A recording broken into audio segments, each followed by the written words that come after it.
Global affairs को देखने और सुनने वाले सभी श्रोताओं को मेरा नमस्कार। श्रोताओं, आज मैं आपके साथ दक्षिण एशिया के एक छोटे से देश मालदीव को लेकर चर्चा करूंगा। चर्चा की मुख्य वजह मालदीव ने अभी एक ऐसा कानून अपने देश के भीतर लागू किया है जिसका उद्देश्य कहीं न कहीं मालदीव की भावी पीढ़ियों को तंबाकू और धूम्रपान के दुष्परिणामों से बचाना है। इस नियम को, इस कानून को लागू करने के बाद मालदीव दुनिया का पहला देश बन गया है और यही वजह है कि इस कानून को लागू किए जाने के बाद मालदीव चर्चा के केंद्र में है। तो शुरू करते हैं चर्चा। मालदीव दक्षिण एशिया का एक बहुत ही छोटा सा देश है जो अपने प्राकृतिक सौंदर्य और खूबसूरत समुद्री तटों का आनंद लेने वाले पर्यटकों के लिए मालदीव दुनिया की सबसे खूबसूरत जगह मानी जाती है। यह कपल्स का फेवरेट हनीमून डेस्टिनेशन है। सफ़ेद रेत वाले तटों के कारण मालदीव को धरती का स्वर्ग भी कहा जाता है। आज से तकरीबन 1.5 दशक पहले यानी अक्टूबर 2009 में मालदीव उस समय वैश्विक चर्चा का केंद्र बना जब मालदीव ने समुद्र के भीतर कैबिनेट की मीटिंग कर दुनिया का ध्यान बढ़ते वैश्विक तापमान की ओर खींचा। आज 1.5 दशक के बाद मालदीव एक बार फिर चर्चा के केंद्र में है। इस बार मालदीव की चर्चा उसके खूबसूरत द्वीपों या किसी अन्य राजनीतिक घटना के लिए नहीं, बल्कि हेल्दी जनरेशन की दिशा में उठाए गए कदम को लेकर है।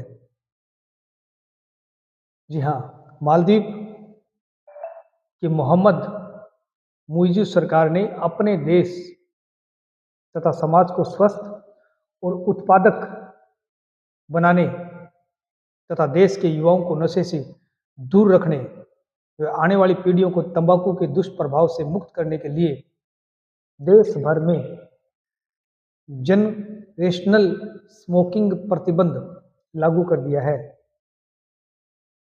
जनरेशनल स्मोकिंग प्रतिबंध अर्थात पीढ़ीगत धूम्रपान प्रतिबंध।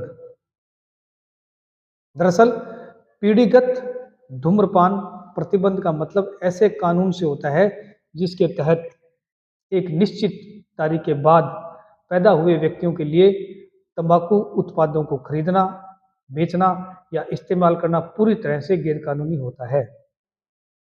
इस कानून का मकसद आने वाली संततियों को धूम्रपान की लत से बचाना होता है।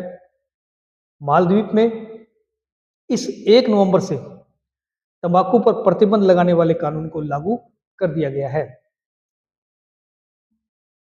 कानून के तहत जनवरी 2007 के बाद जन्मा कोई भी व्यक्ति, चाहे वह नागरिक हो या सैलानी, सिगरेट, तंबाकू, ई सिगरेट या वेपिंग उत्पाद न खरीद सकेगा न इस्तेमाल कर सकेगा।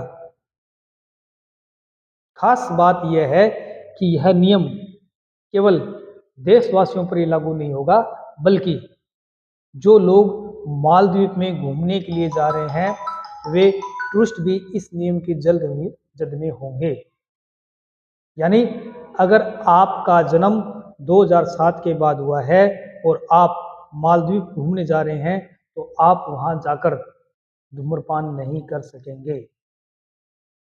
कुल मिलाकर कहा जाए तो मालदीव दुनिया का ऐसा पहला देश है जिसने भावी संततियों के फेफड़ों को सिगरेट के कंसेले धुएं से बचाने के लिए इस तरह का कानून लागू किया है। हालांकि मालदीव से पहले न्यूजीलैंड और यूनाइटेड किंगडम ने भी अपने देश के नागरिकों को धूम्रपान की लत से बचाने के लिए इस दिशा में कदम उठाए थे, लेकिन राजनीतिक परिस्थितियों के कारण दोनों सरकारों को कदम पीछे खींचने पड़े। जनरेशनल स्मोकिंग प्रतिबंध के तहत मालदीव के दुकानदारों को खरीदार की उम्र की अनिवार्य जांच करनी होगी। उल्लंघन की स्थिति में मालदीव को तंबाकू बेचने पर 50,000 मालदीवियन रूपिया मालदीव की मुद्रा का नाम है, जो करीब करीब 2,88,000 रुपए के आसपास है। ये जुर्माना कानून के उल्लंघन करने की स्थिति में देना पड़ेगा। ई सिगरेट या वेपिंग करते पकड़े जाने पर 5,000 रुपया, जो तकरीबन 29,000 रुपए के आसपास होता है, का जुर्माना होगा। दरअसल दुनिया भर में तंबाकू व धूम्रपान के दुष्परिणामों के चिंताजनक आंकड़े सामने आ रहे हैं। पूरी दुनिया की बात करें तो पिछले 3 दशकों में स्मोकिंग के कारण लगभग 17.5 करोड़ लोगों को अपनी जान से हाथ धोना पड़ा है।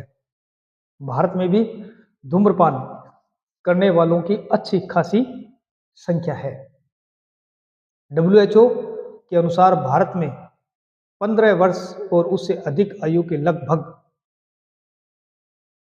27 करोड़ से 28 करोड़ के बीच लोग किसी न किसी रूप में तंबाकू का सेवन करते हैं।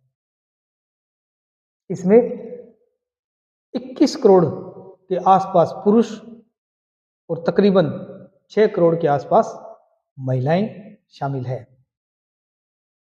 और तंबाकू का सेवन करने वालों के मामले में भारत दुनिया में दूसरा स्थान रखता है। चीन पहले स्थान पर है और चीन में लगभग 300 मिलियन से अधिक लोग तंबाकू का उपयोग करते हैं। हालांकि भारत में दिल्ली, गोवा, राजस्थान, केरल, कर्नाटक और झारखंड जैसे कुछ राज्यों ने सार्वजनिक स्थानों पर धूम्रपान और तंबाकू उत्पादों पर प्रतिबंध लगाया है, लेकिन तंत्र की उदासीनता, प्रचार प्रसार के अभाव व नागरिकों में जागरूकता के कारण अभी तक इसके मनोवांछित परिणाम प्राप्त नहीं हो पाए हैं। साल 2024 में WHO ने जो आंकड़े जारी किए हैं, उनके अनुसार मालदीव में 15 से 69 वर्ष की आयु के लगभग 25.5% लोग तंबाकू का सेवन करते हैं और इसमें 42% पुरुष और लगभग 10% महिलाएं हैं। WHO के अनुसार अगर स्मोकिंग रेट घटकर 5% हो जाए तो जीवन प्रत्याशा अर्थात जीवन जीने की जो अपेक्षित औसत आयु है वो 1 साल तक बढ़ सकती है। ऐसे में दक्षिण एशिया के इस्लामिक देश मालदीव ने आने वाली पीढ़ियों को तंबाकू के दुष्परिणामों से बचाने के लिए जो साहसिक कदम उठाया है, निस्संदेह इसकी सराहना भी की जानी चाहिए। फिलहाल आज के लिए इतना ही। फिर किसी दिन किसी नए टॉपिक के साथ। जय हिंद, जय भारत।